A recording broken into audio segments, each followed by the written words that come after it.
pledge allegiance to the flag of the United States of America and the republic for which it stands, one nation, under God, indivisible, with liberty and justice for all. Honor the Texas flag.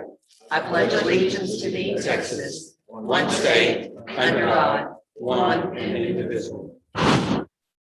Please join me while I pray. Again, Father, we're thankful for the blessings of this day and a new day of life and an opportunity to serve this community. And Father, this is a historic date in American history. April the 12th, 160 years ago, the first shots of the Civil War rang out over Fort Sumner, Charleston Bay. And because of that, in 4 years and 22 days of conflict, depending on which numbers, there were almost 850 lives that were lost because of division and disunity in our country. And Father, more than anything else in our country today, in our world, we need a unity of spirit for a common cause.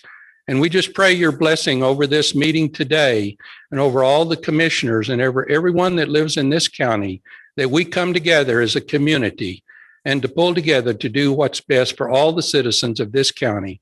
And we just trust you that in this meeting today, that you'll guide us through that. For it's in your name we pray. Amen. Good morning, everyone. Jerry, thank you for that invocation. Now you want to speak to us. Luis would like to join me. Come on up, Luis. You know, in this, along this line of things negative, we hear a lot of that in Commissioner's Court, but we had a big event at the end of last month in moving of the Kleins building. And there were probably 250 people gathered down there or more, a lot of assets of the city, the police department, everybody was there to anxiously see that building move to its new location, and it didn't move because the diesel engine wouldn't start. And I got a call from the lady, the Ram Moving, and Jerry, do you know a good diesel mechanic in town? So I said, no, but I know someone that might. So I called David Reed, our county engineer, and I told him I was going to embarrass him today. And I said, David, you got your Superman cape on. And he said, what do you mean? I said, I told him what was going on, that everybody was anxiously waiting and the engine wouldn't start. They'd been working on it for an hour and couldn't get it started. And so David said, let me see if the mechanics aren't busy. I'll send my guys down there and see what they can do. They came down and worked probably 3 hours on that machine, would not give up, and finally got it running and got the building moved. And because of that, a lot of people would have given up. A lot of county engineers would have said, no, I don't have time for that. This was a community effort. This wasn't a county or a city or a art center. This was a community effort to save the building. And David came to the rescue along with Truman Jenkins and his help. And I needed to stand here in public and say that for once we did something right. So, and I think Lewis had something here. He's done all the heavy lifting on the talking. We don't have a Superman cape. We have this wonderful T-shirt. I helped build the Walker Center for the audience. Here's your cape. Yeah.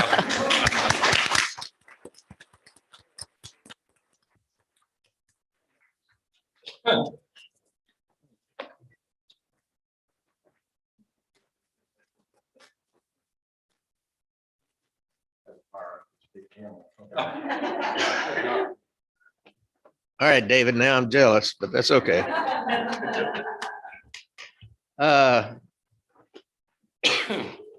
Corey, you just want to speak if you need to. Mr. Eckel, you want to speak if necessary later, or would you like to speak now? Corey, I think he's talking. I have bad hearing. I'm sorry, sir. Do you want to speak now, or do you want to wait and see if someone has a question for you? Oh, I can wait. Okay, all right. Now we do have a presentation we've been waiting for a while, and due to one thing or another, it's kept getting delayed, but here we go. William, come on up.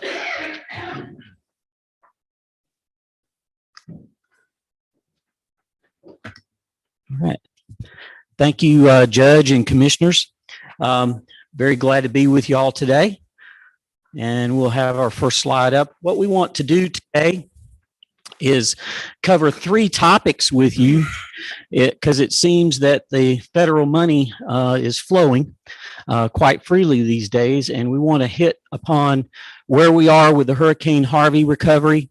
We want to kind of touch back on the CARES Act a little bit and then cover the new legislation that was recently passed by Congress on the 11th of March. What we want to do today is go over some of the funding that we've had for the recovery, a lot of the projects, and like I said, cover the CARES Act and the American Rescue Relief Act. So, where have we been and where are we going?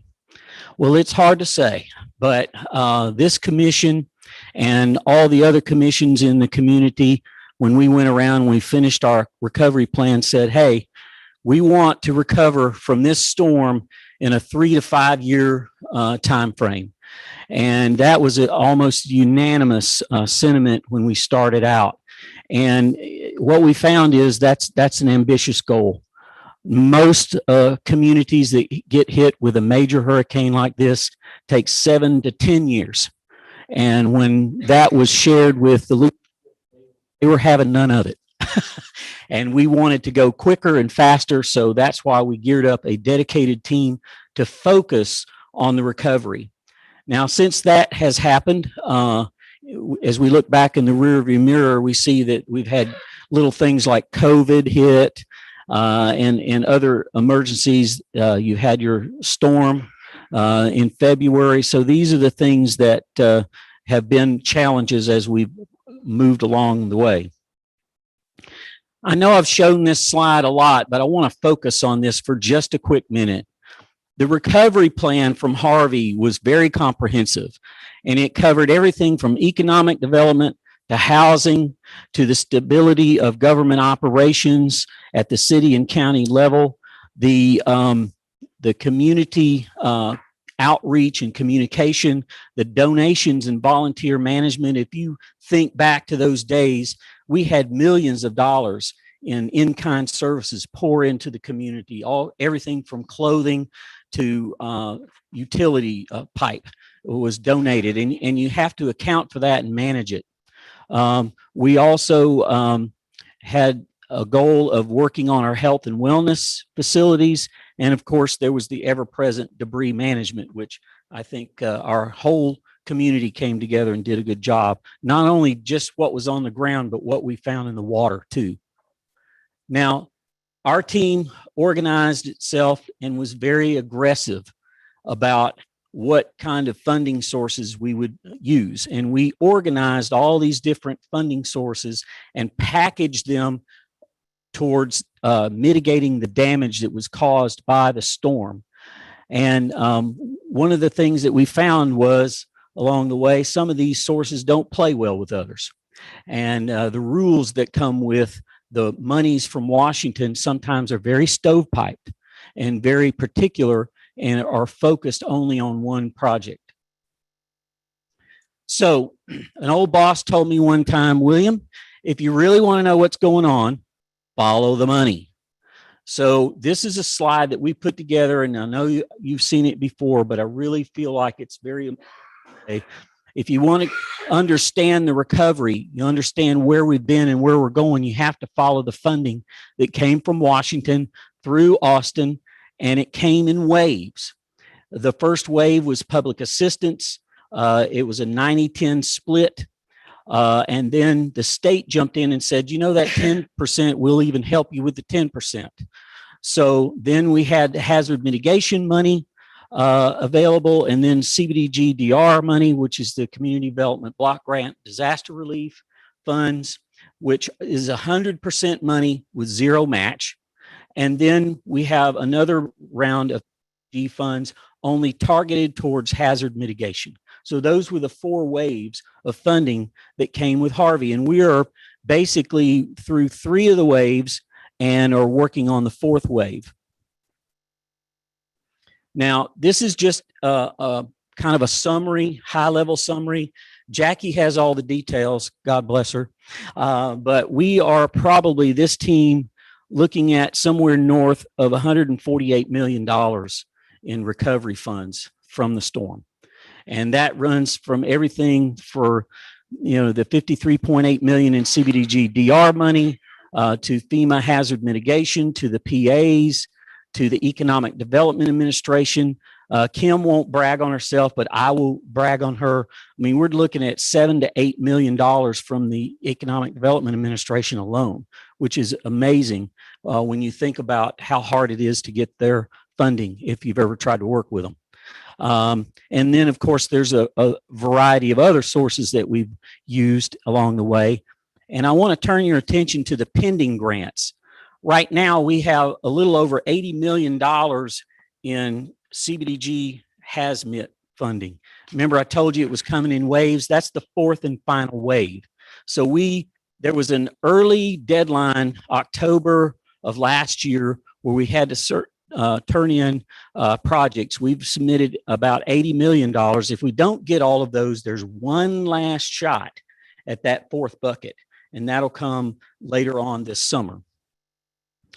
And then, of course, we have new projects that we're working on, and we'll update you on that.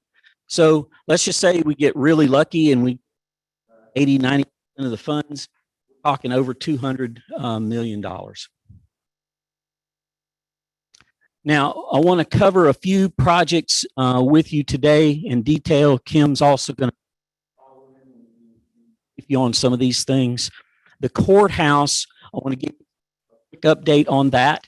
The medical facility or the micro hospital, Cedar Bayou Initiative is moving along really well. I think John, is there an action item later in the agenda today? Yep, change order. So we're good there. That's moving along. And then the hazard mitigation dollars, we're going to update you on that. And we also have things that hard to get money for, and we'll cover a few of those things. And then, of course, we have worked as a team.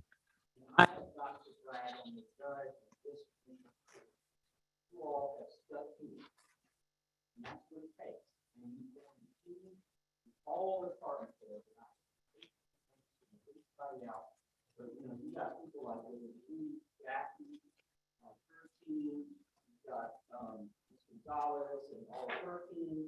I mean, my peer, everybody has been involved in working for it. Didn't do it enough.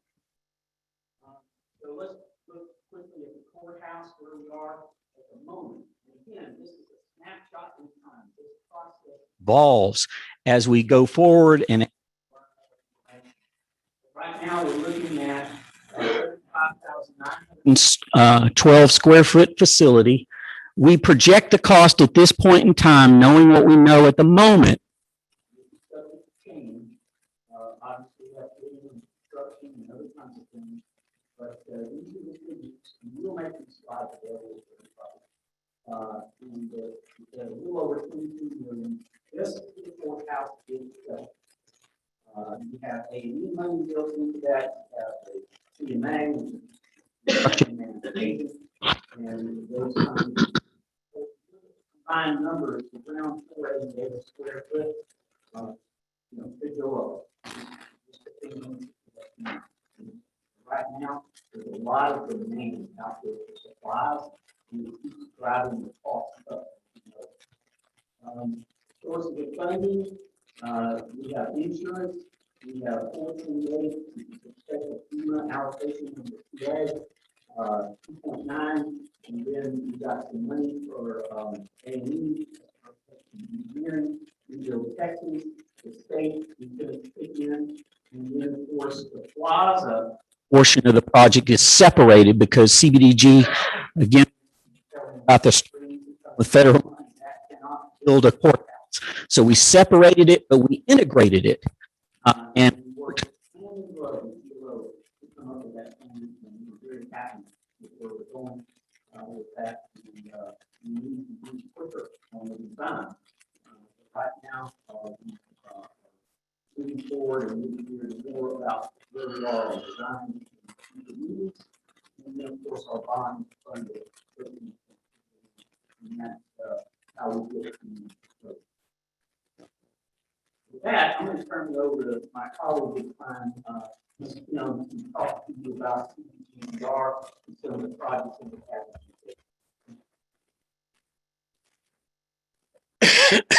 The project funding for CDBG has been set for quite some time. There's a little bit of movement in the numbers since the last time we did this presentation, but just very quickly. The radio tower is moving forward very well. We are working on final specifications on that project, and it will be ready for bid. We also on the fiber optic study, that is a feasibility study. We have multiple regional partners that we've been engaging on that project, and through our consultant, that should be wrapping up sometime late next month. We will have the final report on that, and we'll be able to come back and make a final report on all the recommendations that come out of that study. The downtown parking lot is coming along well. We're at about, I believe, 60% design. We are finishing up our environmental clearance on that, and it's in its very, very final stages, which means we'll be able to go to closing on the property very soon. On the micro hospital, that has made some significant progress this week. We will be issuing the request for proposals for the various provider types that we've been discussing at the last couple of commissioner meetings, and that's well prepared to move forward. Celebration Plaza is under design, and William had spoken about that, and streets and drainage is moving forward. So we're in good shape on the CDBG. There were two different allocations. I'm not going to go over this, but basically there was the portion that had to meet the low mod income requirements, and that was focused on our drainage and streets projects. And then we had the separate allocation that was the low mod income that was had to meet need requirements. And that's where we're looking at the different projects that I went over just a minute ago. And so those are moving well. On the FEMA mitigation, we have three projects that are still moving forward. Fulton Beach Road is been put to the sideline right now, and but Little Bay and Lamar and Shell Ridge are all moving forward. On the public assistance front, that totals almost $75 million with almost 51 million of federal share grants, as well as there's the state share that William was talking about earlier, where they're participating in the cost. We also have the mitigation projects that are still pending, and these are some of the more major projects. We submitted the fiber optic loop, and those have been, since William was mentioning, on the plate and under consideration since about October. Our most recent correspondence with the General Land Office is that we'll be hearing sometime in May what the status of those projects are. There will be a second shot. There will be a second round. And I think that the timing's a little bit in flux when that's going to happen. The program is overprescribed. They've got a lot of applications. And so it's been a challenge for GLO to move forward with and move through the sheer volume of applications that they've received.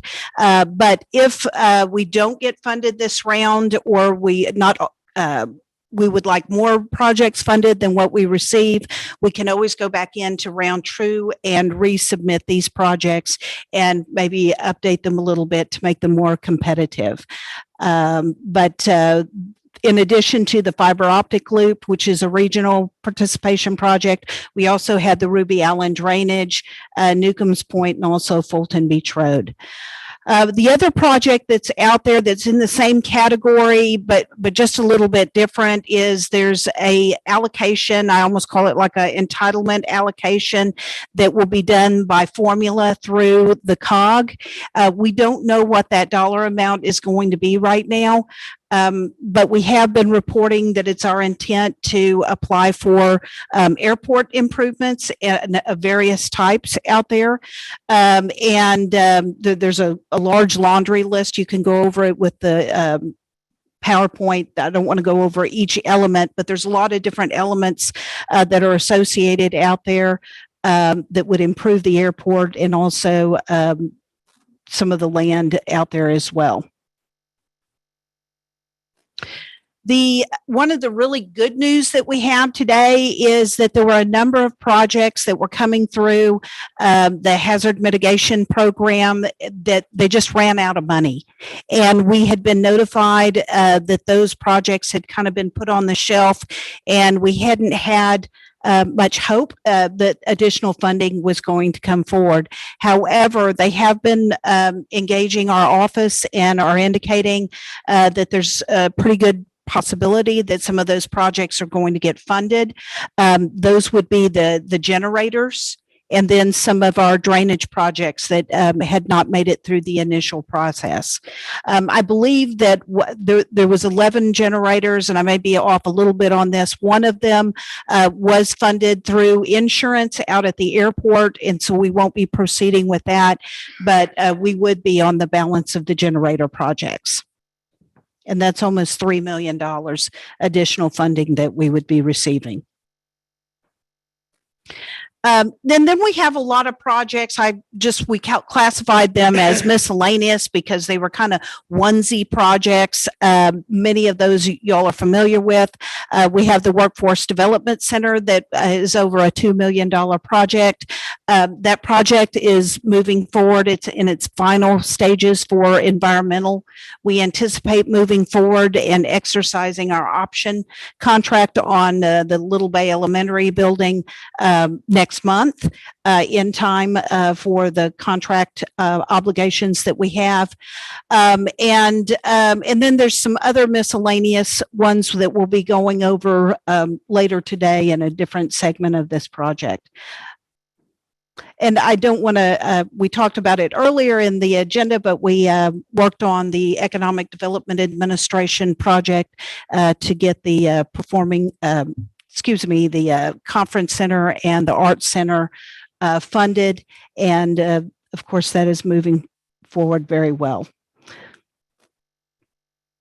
Wanted to talk a little bit about the things that we haven't been able to find funding for, or that we have started to find some opportunities that are out there that we may be able to take advantage of. And we have really been able to check off most of the list. When we started out, we had a very comprehensive list of projects that we needed for recovery, and most of them we have been able to find a funding source to pursue and have been successful in that. There are a few high priority projects that are still left on the list, and I just wanted to briefly go over a couple of them. One was digitizing our documents, as you know, and then having them stored off-site. That is a very hard project to find funding for, but it's a very high priority. As you know, damaged records occur, it's a loss of records. And so it's really important that we find a way in order to fund that. We're still looking for funding in that regard. It's just a little bit harder to find. Also, we've, for a very long time, talked about a hurricane dome. And in some of our recent meetings, we talked about that there is a program that FEMA puts out called the BRIC program, BRIC. And, but the dollar amount that we were looking at was really too high because the matching requirements are 20%. And we were looking at about a $6.5 million project, which then kind of put that project out of reach. So our team has been talking recently about how can we relook at this and still meet the needs of the community.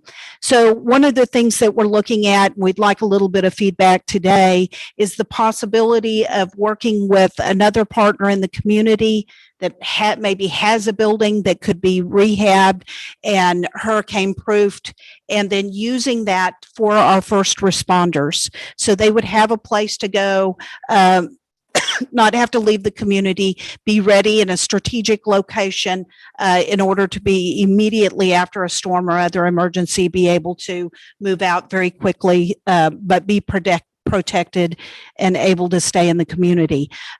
So that's one of the ideas that we have, is that we can get the cost way down if we look at an existing building. I don't really want to talk about, because it would be, reaching out to other partners, but there are some buildings in the community that might be an opportunity for. We have done some research, and it looks like we could rehab a building and it would be eligible, which would then really get the cost for that project significantly down. Now, what that means is we really had two goals when we were talking about a hurricane dome. One was for our first responders, but then the other piece was protection of our vehicles and other rolling stock. And so one of the things that we want to do, there's some other buildings that the county has that have not been utilized in quite some time out at the airport offsite, outside of the fence, that might be a possibility where we could go in and add some bays and utilize those existing buildings, plus some very, strong but basic bays in order to, pull our rolling stock.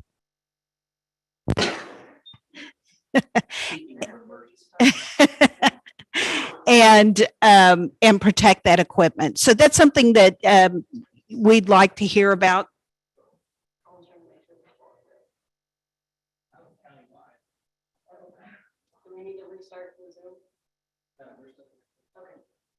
Thank you. So that's an idea and a different approach that we'd like to hear about, to see if you're interested in pursuing. It is one of the larger, more significant items that we had hoped to be able to achieve.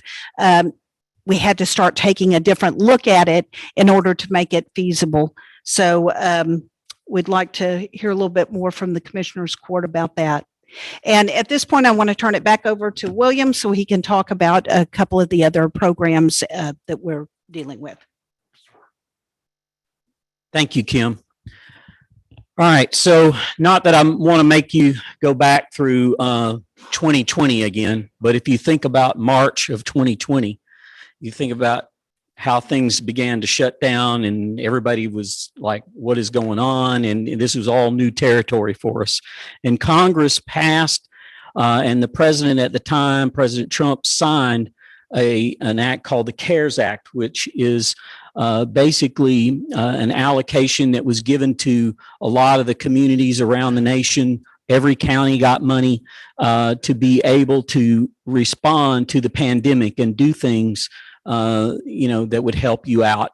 And so we basically, based on a formula, received $611,000 through the Texas Department of Emergency Management.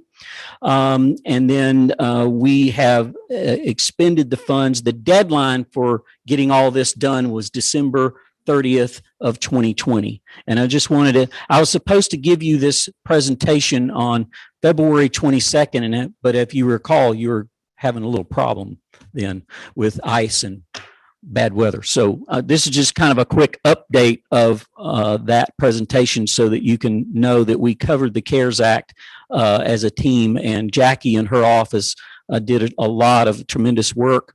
Also, Renee and a lot of other people with the jail, because the bulk of the funds were spent.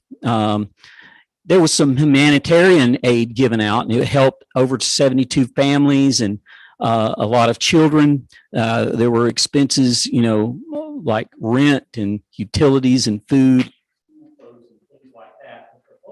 money was spent for PPE and the assistance to the jail system, where the air handling and the air exchange placed not only the prisoners at risk, but your staff. And so that was a legal use of the funding. And it was a great tribute to Renee and her team that went in there working with Jackie and her office to make sure all the money was spent by the deadline. And there were a lot of communities that couldn't respond that quickly, but because we were already geared up under Harvey and had the infrastructure and the knowledge and the team in place, we were able to pull this off, I think, in good order. And again, just a few of the people that were involved there. I probably missed some on this presentation because they're just, everybody gets involved, and it is definitely a team effort when we work together. So now that brings us to this year. Whew, and I'm almost finished, I promise you. On March 11 of this year, Congress passed the American Rescue Plan Act, or the COVID Relief Bill. And for the first time in American history, every city and every county in this nation are going to receive funds to be able to address different items under the pandemic. And remember what I said about follow the money. This is very important. So Aransas County is going to, according to NACO, which is the National Association of Counties, and the National League of Cities, they sit around and do these projections. 4.5 million is coming to the county. Rockport's going to get 2.3 million. The town of Fulton's going to get 320,000, and Aransas Pass is going to get about 1.8 million. That's a little over or right around $9 million to this community under this act. And the key thing you have to know is that they sent out that they passed the act. They're sending you the money by mid-May or mid-June, half of it, 50%. And then the guidance is going to come out as to what you can and can't do with the money on May 11. So this is a fast moving train, and you got to pay attention to that ping pong ball. So really quickly, these are some of the highlights we pulled out of the bill language and talking with other organizations like the National League of Cities, like the National Association of Counties, like the International City County Management Association. I've done some quick research on all of this. And basically, the most tricky thing in there is about paying eligible essential workers. But then they've got tricky language in there about strings, about you can't do this and you can't do that. And they have some things, and I'll note that little footnote at the bottom that says that the funds cannot be used either directly or indirectly to offset a reduction in the net tax revenue between March 30th or the March 3rd, 2021, and the end of the county's fiscal year. But yet the money was given by Washington to help you cover shortfalls. Fortunately, Aransas County doesn't have to worry about that because I don't think you're experiencing any revenue shortfalls that I'm aware of at this point. So then you should, okay, check that box. We don't have a hole in the bucket, which is tricky based on the language in the bill. So now let's turn our focus to the other items that are allowed under the legislation. And that is the needs that came from the pandemic, much like we did under the CARES Act, where we gave funds to help people that needed help. But then the other things that are like on safe ground is water, sewer, and broadband projects. Those seem to be the most solid uses for the funds in the bill, although if you wanted to go back and consider maybe a one-time bonus to some of your workers like sheriff's deputies or jailers or something like that, and you can show that it was directly related to the pandemic and they deserve it, then you might be able to do that. So with all of that said, what in the world am I saying? What should you do? Here's my recommendation, that basically you all create a task force and that you develop a plan, much like we did under Hurricane Harvey, where we laid out what the issues were, and that this task force made up of the various jurisdictions and the people to serve from the community on it, would then get the guidance that come out in mid-May. You take a look at that guidance. You talk amongst the team. You already have infrastructure in place to administer federal dollars. So whether or not you go out for an RFP to do that, to have administration and reporting and all the stuff that comes with federal money, that's up to you. But you need to get moving on this and draft some sort of plan like, okay, here's what we think the most important needs are for our community sometime in mid-June. Adopt that plan and then be ready to spend the funds by the end of 2024. Because like I said, they'll send the money in two pieces. One is the 50% of that 4.5 million will come down almost immediately, like even before the guidance. Okay. And then the other will come later. And then you have to have everything in place and spent by December 31st, 2024. Again, I recommend that the plan be vetted through the Commissioner's Court and other public workshops as you develop this process and move forward. So with that said, it's a whole lot of all over the board, but that's what happens when you involve the federal folks. But thank God they were there. And thank God for the state of Texas, because the Texas Department of Emergency Management really stood up in all of this effort. And I really have made a lot of great friends, and there's a lot of strong connections, and they know that this is a county where things get done. And I thank you for your time and your attention, and certainly be happy to answer any questions later on, Judge. Thank you, William and Kim. Are there any questions from the Commissioner's Court? Oh, okay.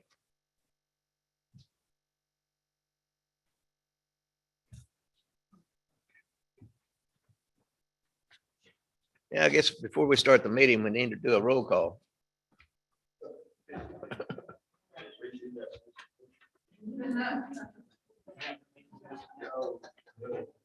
I keep forgetting about that part. Commissioner Cheney, precinct 1. Commissioner Castor, precinct 2. Here. Commissioner Russo, precinct 3. Here. Commissioner Laubach, precinct 4. Here. Judge Mills. Here. We do have a quorum. All right. Under the consent agenda items, we have 4 items, but I'd like to just move on the first one. I have a motion to approve the minutes. So moved. Approve the minutes. Second. Second, Commissioner Laubach. On item number 3, Did the vote on? oh, yeah. Roll call. Commissioner Castor, Aye. Commissioner Russo, Aye. Commissioner Laubach, Aye. Judge Mills. Item number 3, Jennifer Hurd appreciated our proclamation and thanking her for all her hard work, but she says, would you mind amending that and recognize the people that helped me do these things? So we have done that, and in recognition, Jennifer would like to also recognize the Ingleside Police Department, Hands of Hope, Ron Hoover RV and Marine of Rockport, and Bell's Air Conditioning and Heating. And I believe that's all. And if you don't mind, we won't read that proclamation again. I move to approve the amended proclamation of P04/2021. I second it. Motion made and second, Commissioner Russo. All those, roll call. Commissioner Castor, Aye. Commissioner Russo, Aye. Commissioner Laubach, Aye. Judge Mills. Aye. Unanimous. Now, item number 4 is proclamation that we need read, please. Hey, this is proclamation P05/2021. It's recognizing April 2021 as Child Abuse Prevention Awareness Month. Whereas April is National Child Abuse Prevention Month, and it is a time for us to come together to recognize the great need to protect children and provide resources to families. And whereas children raised in safe, encouraging, and nurturing families and communities can grow to reach their full potential and thrive as confident, successful adults. And whereas we all have a civic and moral responsibility as individuals, neighbors, community members, and citizens of Aransas County, Texas, to create healthy, safe, and nurturing environments for children in all stages of childhood. And whereas the majority of child abuse cases stem from situations and conditions that are preventable in an engaged and supportive community. And whereas child abuse can be reduced by making sure every family has the support and resources they need to raise their children in a healthy environment. And whereas child abuse prevention is a community responsibility and finding solutions depends on involvement among all members of the community. And whereas effective child abuse prevention programs succeed because of partnerships among agencies, schools, religious organizations, law enforcement agencies, and the business community. And whereas everyone in the community should become more aware of child abuse prevention and do their part to encourage families to raise their children in safe and nurturing environments. Now, therefore, let it be known on this day, the 12th day of April, 2021, that the Aransas County Commissioners Court duly convened and acting in its capacity as the governing body of Aransas County hereby proclaims the month of April 2021 as Child Abuse Prevention Awareness Month. Okay, thank you. Do I have a motion? Or Move to approve proclamation P 05-2021, proclaiming the month of April Child Abuse Prevention Awareness Month. Second. motion made and second, Commissioner Castleline, roll call. Commissioner Castleline. Aye. Commissioner Russo. Aye. Commissioner Lava. Aye. Judge Mills. Aye, unanimous. Now this last one, William Whitson is leaving us for a position in Flagler Beach, Florida, as city manager. We knew when we started this long-term recovery, it wasn't going to be forever, and Mr. Whitson had an opportunity to knock on his door, and so he's going to be moving on. But we would like to recognize him. Proclamation P 06-2021. Whereas on the 25th day of August, 2017, Hurricane Harvey made landfall in Aransas County, the city of Rockport, and the town of Fulton. During this disastrous time, County Judge C.H. Burt Mills Jr. and commissioners, through the profound and unyielding support of the Sid Richardson Foundation, formed the Aransas County Long-Term Recovery Team. Whereas since its inception, William Whitson has served as a senior member of the Long-Term Recovery Team. And whereas Mr. Whitson and his team have worked tirelessly to establish partnerships with multiple federal and state agencies, including FEMA, Texas Department of Emergency Management, Texas General Land Office, Aransas County Navigation District, and Aransas County Independent School District, the city of Rockport, the town of Fulton, and many local faith-based organizations. Whereas through those combined partnerships, an array of funding efforts and plans were set in motion to not only rebuild and restore the parts of Aransas County affected or destroyed by Hurricane Harvey, but also by the flood of 2018, Hurricane Hannah in 2020, the worldwide COVID-19 pandemic in 2020, and the Texas freeze of 2021. And whereas Mr. Whitson, the long-term recovery team, and their partners, through the teamwork exhibited, have procured more than $200 million in disaster relief funds for Aransas County. Now, therefore, we, the Aransas County Commissioners Court, wish to recognize, acknowledge, and profusely thank William Whitson for his proven service to Aransas County. We wish you well in your future endeavors. Make the motion to approve proclamation P 06-2021, recognizing William Whitson for his dedication to hard work for Aransas County and long-term recovery. Second. Second. All those in favor, or roll call? Commissioner Castleline. Aye. Commissioner Russo. Aye. Commissioner Lava. Aye. Judge Mills. Aye. And Mr. Whitson, if you come forward, maybe we'll get one last picture of you.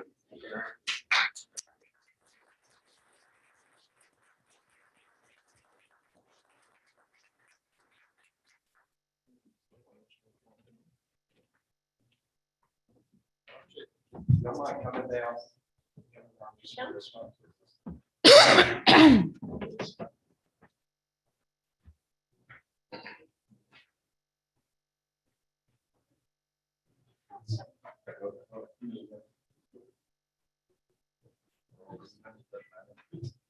this good? Okay, here Don't come up here and front. I took a shower today. There you go.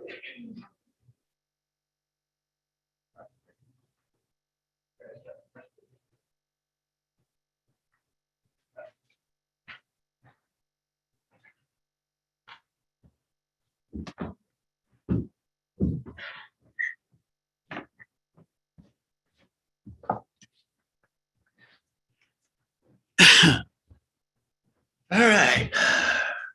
Item 6, do I have a motion? I move to approve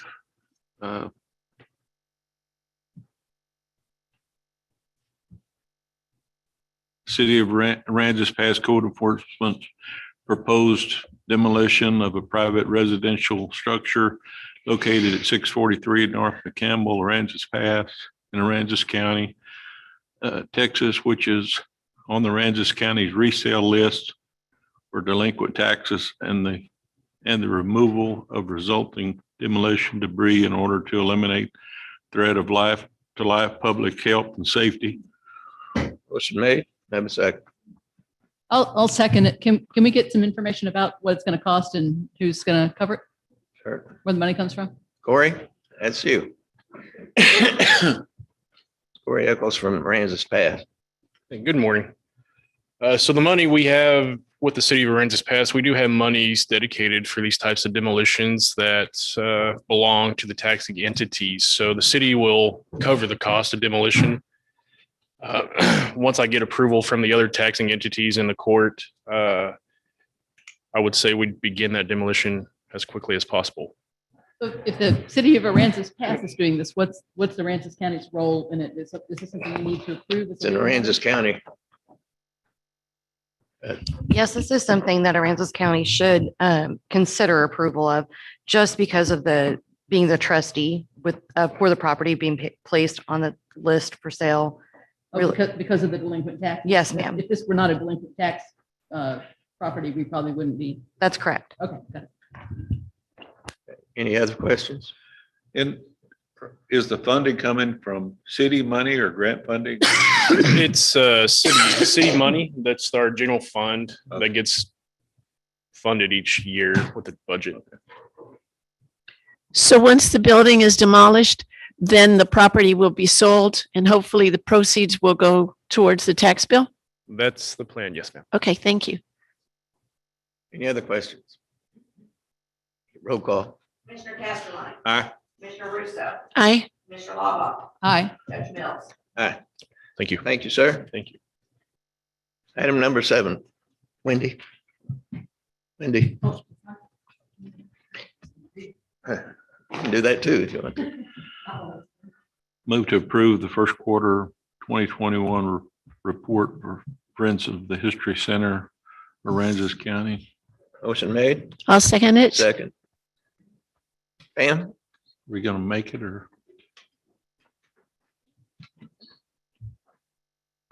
Thank you. I love being approved in advance. Yeah, That's great.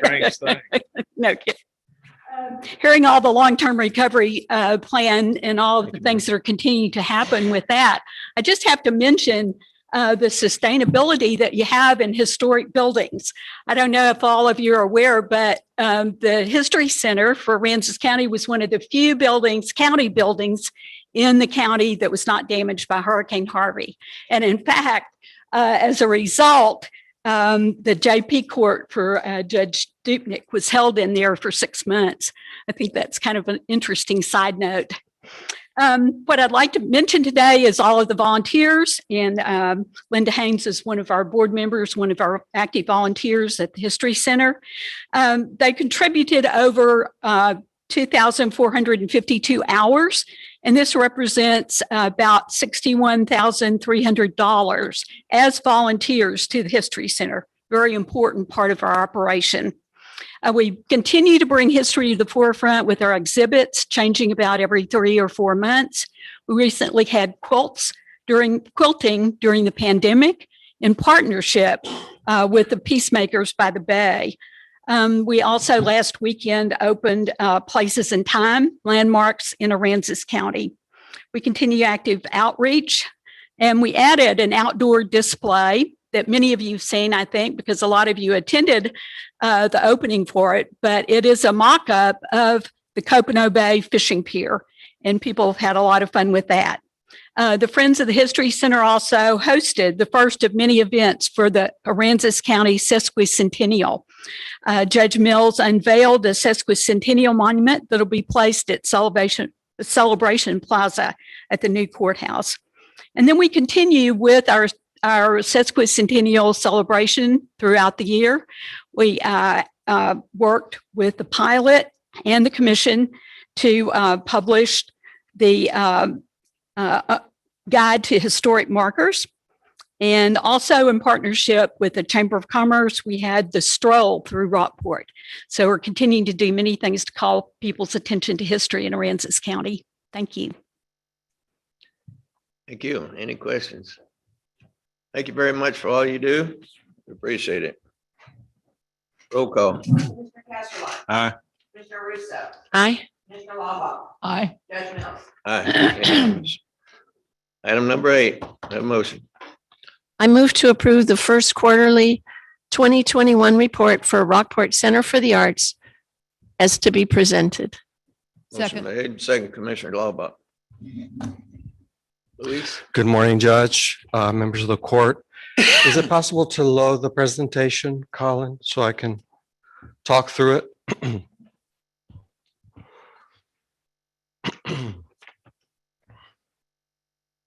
And I use this to, okay. All right, so first slide just really covers our relocation. We have been errant since Hurricane Harvey, as everybody knows.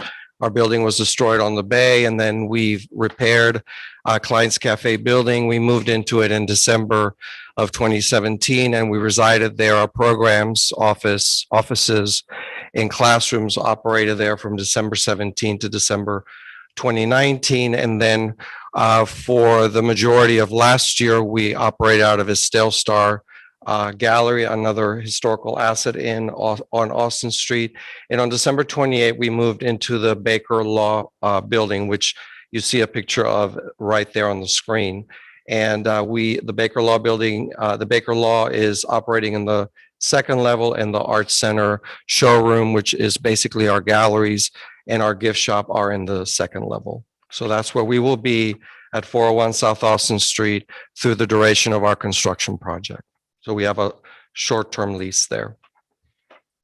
I also want to just recognize the funding that we received from the state of Texas because, we are an arts and cultural organization, and some of the funding, the majority of the funding from the state comes from the Texas Commission on the Arts, which is like a good housekeeping seal of approval for an arts organization.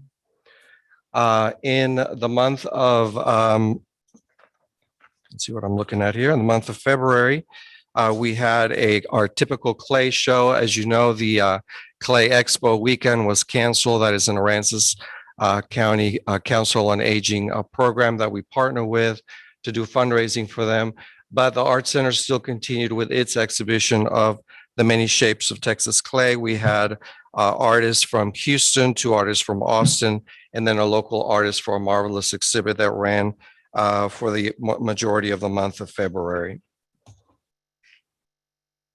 Then in the month of March, we brought 45 students from across the state of Texas and their faculty on the first weekend of spring break to Rockport to host an exhibit we call Rising Eyes of Texas, which ran all the month of March and part of the beginning of the month of April.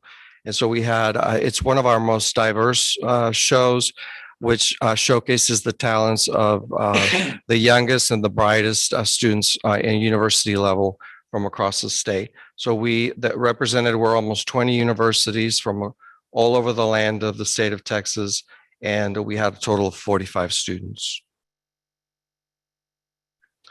Coming up, and basically this show opened this weekend, and if you have not had a chance to see it, I really encourage you to. It opened on Saturday. We have really a rising star in the Texas art scene. His name is Jimmy Cabela. He recently graduated from University of Texas at Arlington.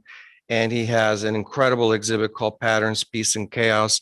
This young man is very talented, very promising. He's been admitted to Pratt Institute, which is a top art school in the nation in Brooklyn, New York, and he's moving there this summer. He brought 20 pieces of art that are two-dimensional in nature, but these pieces are made primarily using African fabrics, as you see here. So this show will be up the whole month of April. Also open this weekend is the work of a show that was canceled last year at Estelle Star because we were in a government mandated shutdown. And so we moved the show to 2021, and it is the work of Richard W. James. It's called Refuse, and it is a sculpture created using ceramic arts as well as found objects and then fabrics.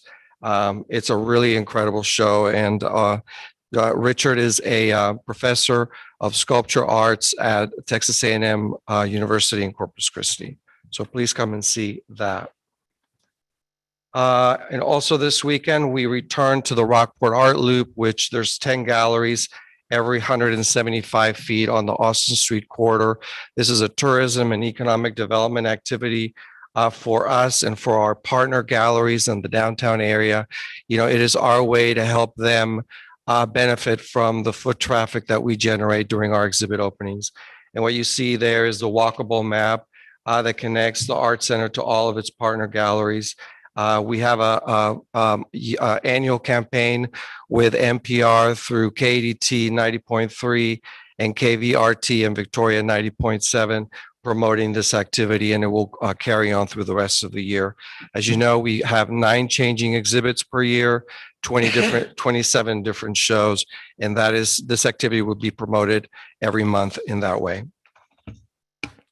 And finally, not shown here in a graphic is the event that we're having this weekend, which is a spring art fair. We have leased the Fulton Convention Center with 20 booths, and we have 30 local artists that we are celebrating their work. That show opens on Friday for a preview party, which is sold out. And then on Saturday and Sunday, it will open to the public. Again, another tourism and economic development activity. I know most of you can't see from where you're sitting this graphic, but this is basically, the reason I'm here is to talk about, what happened tourism wise. So we had a total of almost 1,800 visitors during the quarter, which covers January, February, and March. Of interest is, the visitation that comes to our area from outside 75 miles. And we see that in January, we had only 21% of our visitors were from those regions. In February, about 40%. But in March, we had a return to normalcy, which is 59%. That is the area we want to operate between the 60 to 75% area in order to, demonstrate that the results of our marketing and expenditure campaigns are working. So how does this compare to last year? And so I provided you with a slide for last year so you could do the analysis yourself, but I'll cover some of the main points here. In the month of January, we were significantly down on pretty much all 3 months, 34 points in the month of January, 23 points down in the month of February, and 14 points down in the month of March. So like I said earlier, we want to be operating in the 60 to 70%, 75% percentile. If you look at major metro, you look at Austin, you see that in the month of January, we're down 4 points as compared to last year. In February, down 2 points, but in the month of March, we were up 2 points. Major metro is where we spend the majority of our advertising campaign dollars. So that's why I point specifically to this markets. In the Dallas-Fort Worth area, that market in March, it was down only 1.6 points. In the market of Houston, demographic marketing area, February was our top market during this quarter, and it was up 0.5 point. In the San Antonio market, which is our best market, it was our top market in the month of January and the month of March. But both of those markets were down a little bit by 3%. So if you look at everything in aggregate for all major metro areas. In the month of January, we're down 5 points. In the month of February, we're down 5 points. And in the month of March, we were down 2 points. So that is the tourism activity for the month. If you looked out at the bottom in the pink graphic, we are starting to pay special attention to the Victoria market because it's a market of interest for the arts and culture here in Aransas County. And so we are starting to invest a little bit more in that market, which is about 70 miles from Aransas County. As I said, I provided the other slide that as a comparison from last year. And then I will close by showing you our marketing expenditures for the quarter, which you see here. We received a total of $4,273.30. We spent all of those dollars in advertising, in the Rockport Art Festival, and in exhibitions. And that is my presentation. Judge, members of the court, do you have any questions? I just would like to comment that although the numbers are down, you have done a significant job of bringing people in and offering innovative programming in spite of COVID. And I have never gone to the gallery, either at Estelle Stair or now at Baker Law, when there have not at least been some other people there. And that's at weekdays, different times during the day. And that I find that art loop such a tremendous idea for the community because it encourages people to come, to stay downtown, to visit some of these other shops and restaurants, and then spend the night instead of just coming in for the reception and then driving back home. So well done. Thank you. Well, we'll try to continue with our programs to have an impact in tourism and economic development. Thank you, Judge. Thank you very much. Judge, can I make a quick comment? I also wanted to say that you are getting some coverage just based on, I think, the credibility that you have in that the Center for the Arts has in this area, and the Coastal Bend magazine of How Local Are You? Their logo was one of the guessing things, and several of the their partner art display areas, and I just think that is above and beyond what other people are wanting to advertise for you too. Thank you very much. We're also featured in the Bend magazine as top gallery. So if you want to vote for us, it will be a great award for us to have. And in the month of May, Judge, you will see our building design featured in Texas Architect magazine. So we are really working the marketing around the state of Texas. I'm going to say your construction company didn't waste any time after we got Klein's building moved. They went right to work. Exactly. On the grounds. Thank you, sir. Great. Thanks for everything. Roll call. Commissioner Casterline. Aye. Commissioner Russo. Aye. Commissioner Lava. Aye. Judge Mills. Aye. Unanimous. Item number 9. I have a motion. Move to authorize Road and Bridge to advertise a request for proposals for the purchase of a chip spreader. Motion made. I second. Second, Commissioner Russo. Any discussion? Roll call. Want to tell us about the chip spreader? And It's a cheap piece of equipment, I'm sure. I'm not sure that chip spreader is all that exciting, but it is a piece of equipment that we had budgeted to buy this year. it is the people that need chips on their street. This has nothing to do with potatoes. So, but this puts the rock on the roads as we seal coat. Yours is worn out, huh? Yes, it's about, 40 years old or so. But All right. Commissioner Casterline. Aye. Commissioner Russo. Aye. Commissioner Lava. Aye. Judge Mills. Aye. Unanimous. Item number 10.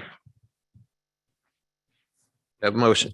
I move to approve authorizing the county judge to sign an interlocal cooperation contract between Aransas County and the Texas Parks and Wildlife Department, TPWD, for the Cedar Bayou dredging project. This subaward is funded through the National Oceanic and Atmospheric Administration NOAA grant entitled NA19NMF02200006 Harvey Disaster Recovery under the authority of the Bipartisan Budget Act of 2018 CFDA number 11.022. The total reimbursable amount of this contract shall not exceed $1 million. Motion made and second, Commissioner Casterline. Any discussion? I have a couple of Sure, questions. go ahead. On page 2 of the document shows the invoicing, and I think it has pretty stringent terms, correct, for when invoices may be presented and then paid and recognized within a short time frame. And in there, they're saying that the first quarter would be September 1st through November 30th, which I believe is of last year. And then the second quarter, December 1st through February 28th. Am I Yes. correct in thinking that that pertains to most of those months are last year and then a couple of those months are within this year? Yes. Okay. And then that invoices must be received within 60 days of each quarter. And if they're not received, they won't be paid, or they may not be paid. I don't know if may means they won't, or they just will be optional. And I just wonder, since we're signing this now, do we have any invoices that we haven't submitted yet? No, the project is just about to start May Okay. 1st. And that was my next question, because on page 3, it says the contract begins upon signature and will terminate on October 31st of this year. That's the end of the project. And will we be able to complete it within this 6-month frame? Yes, that is the plan. And what all does this grant? It what is all in the project qualifies for this money to pay? what we had when we went out and started planning the Cedar Bayou project. What we found is FEMA was only going to pay so much of the removal, and it wasn't going to meet the entire need to get the bayou opened completely. So what we did was we started going out and looking for alternate sources of funds and approached Texas Parks and Wildlife, who came back with this proposal. So does this contract represent $1 million that we're spending that came through Texas Parks and Wildlife? We're not having to contribute No, we're not, Yes. it's not a nothing out of pocket. It's not, nothing out of pocket for this. This was an offer.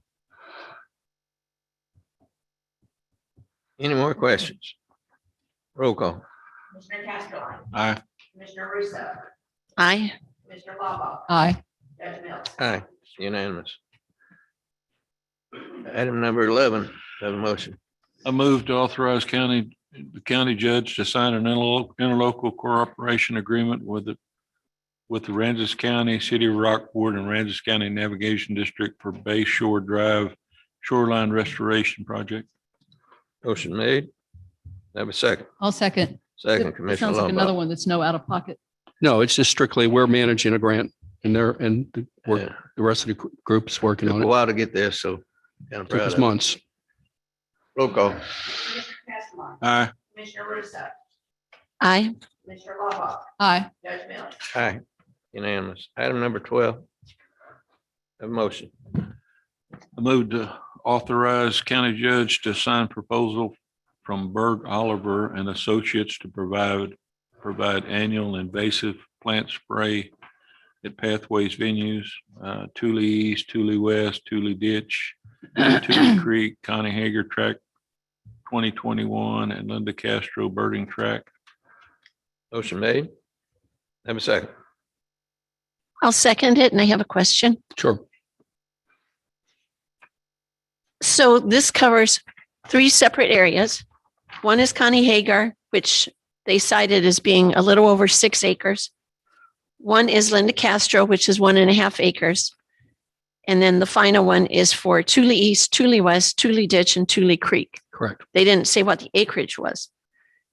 And for each of these projects, the charge is the same amount. It Correct. doesn't seem to be specific to the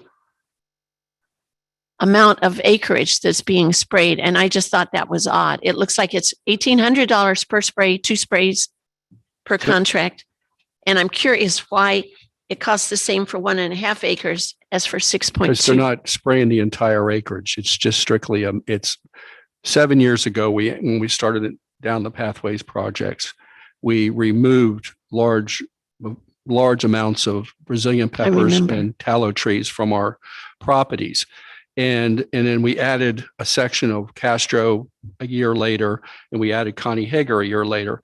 So what we do is we have, in order to maintain that level of removal, we pay a maintenance fee every year from this firm. They're an environmental firm. You come in and to do the spray of anything new that might be coming up.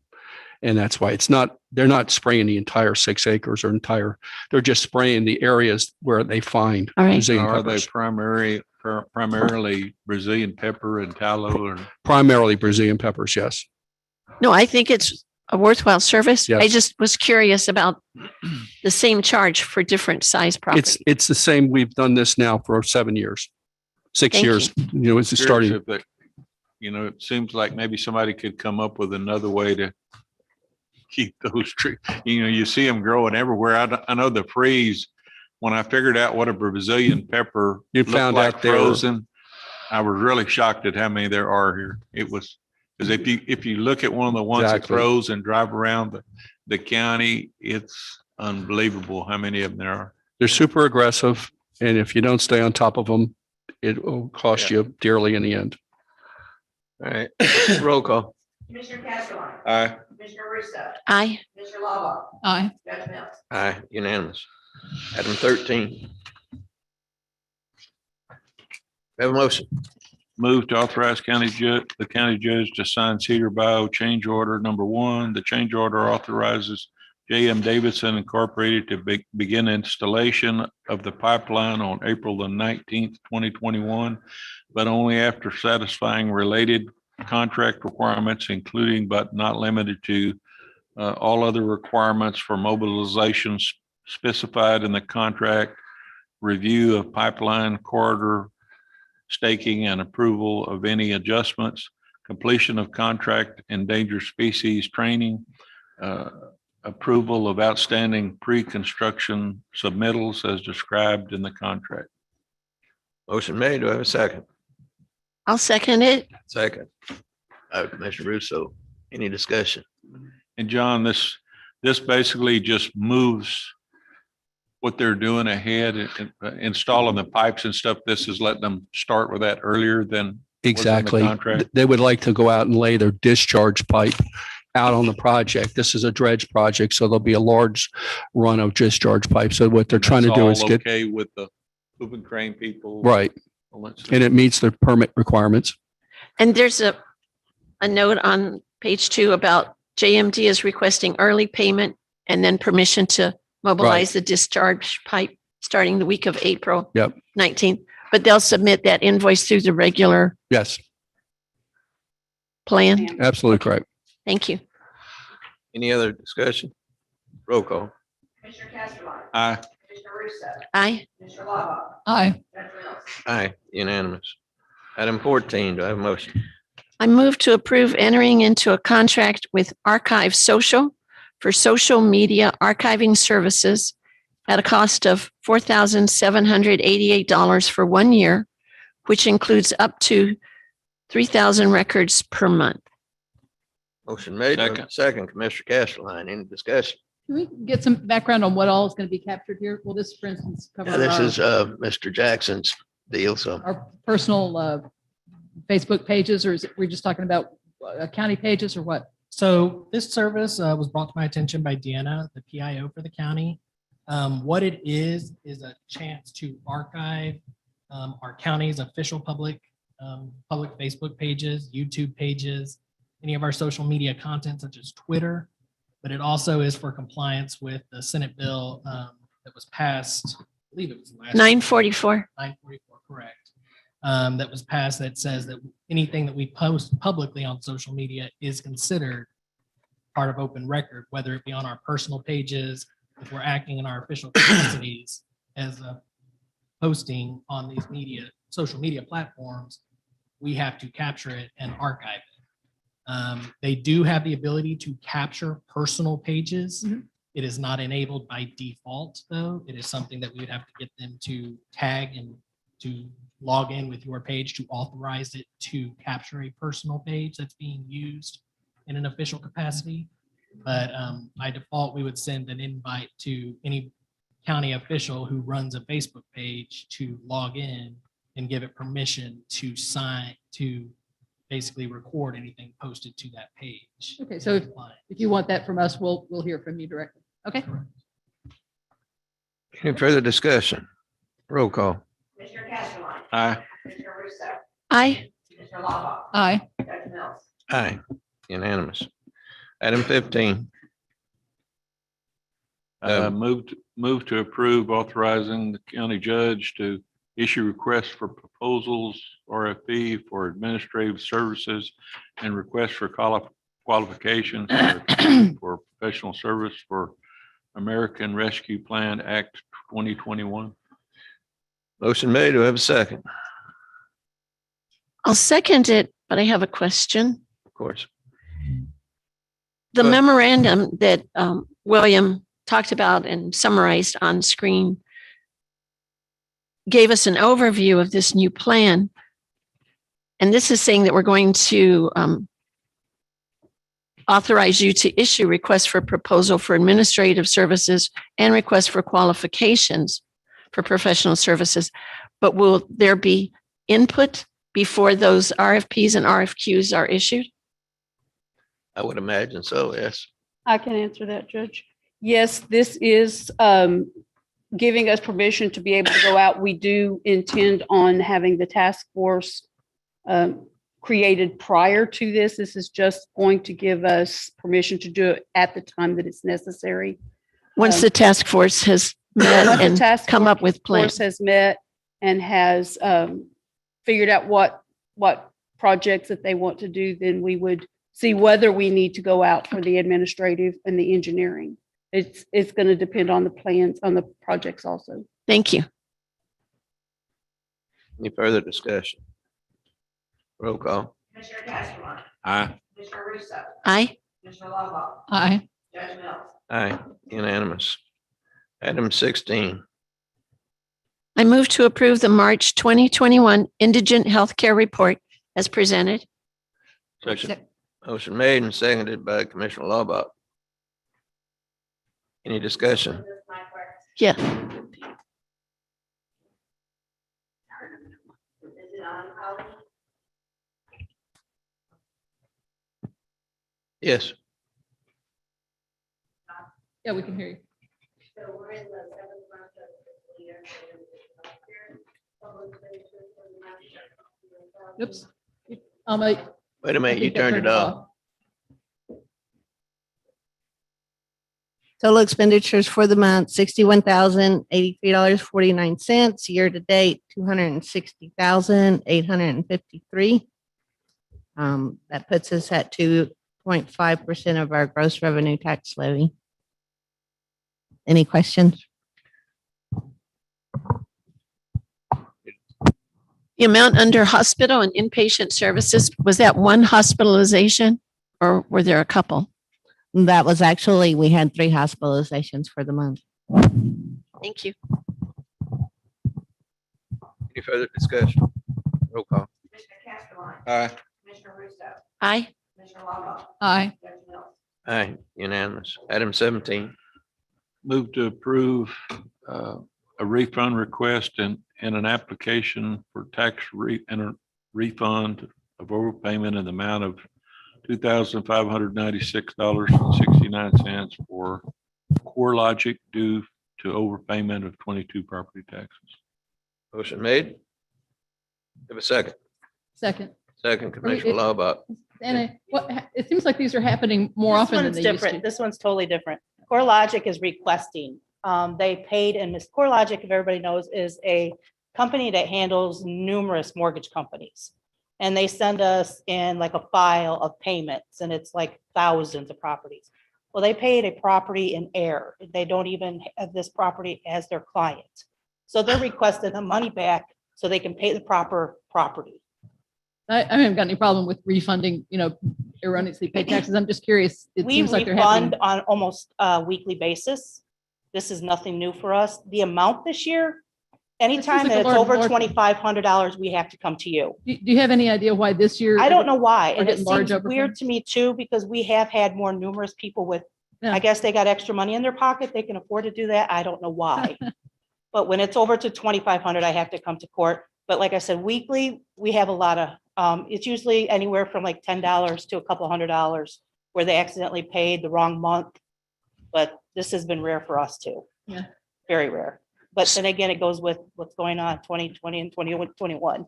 So So did CoreLogic receive a tax bill in yes, air? they requested it. They requested wrong the tax property bill and in air. everything, Okay, yes. thank you, Anna. Yes, they did. It's not rare. They did this a couple years ago too. Any further discussion? Roll call. Commissioner Castleton. Aye. Commissioner Russo. Aye. Commissioner Lava. Aye. Judge Mills. Aye, unanimous. Item 18. Move to approve new job description for construction maintenance inspector 1 for Road and Bridge Department at a pay group 2. No new monies. Motion made. Do I have a second? I'll second it. Come on up, talk to us. Should be pay Yes. group 20, not 2. Oh. Do we need to bring this back to? It's supposed to be 20. 20. 2-0. Okay.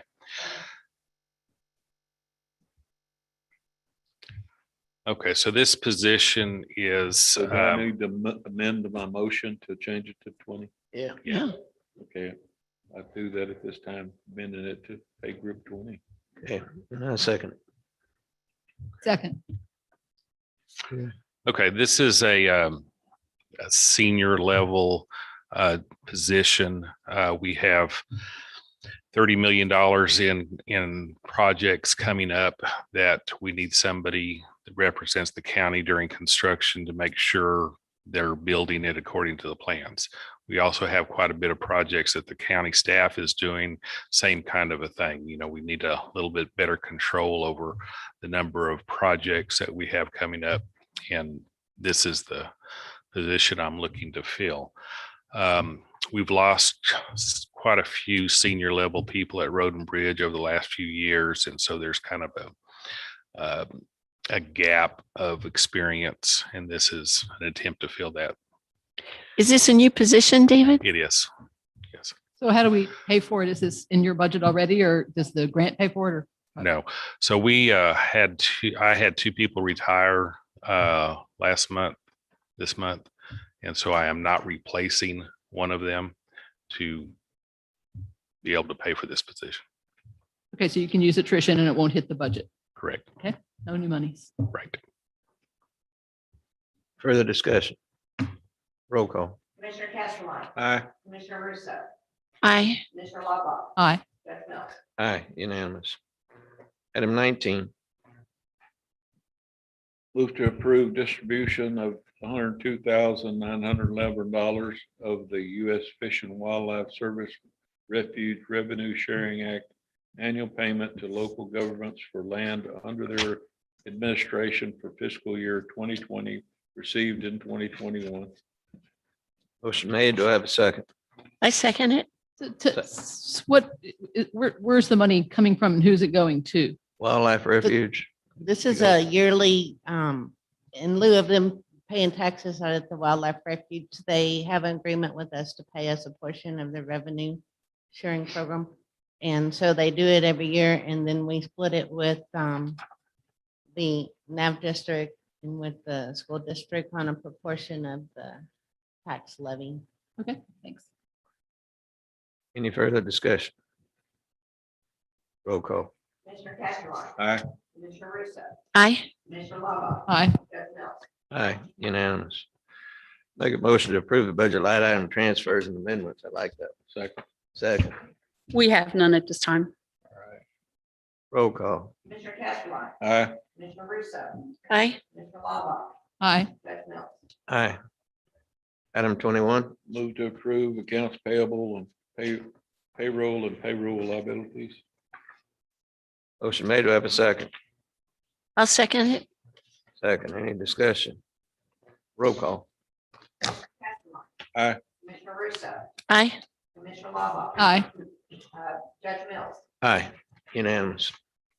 This time, if any elected official or department head like to say anything, now's the time, or forever hold your peace. Yes. oh, I do fee have a report, fees yes. report that y'all have received. If you have any questions, I'll be happy to answer them. Any questions? Seeing none? Nobody out there with their hand up? I would like to.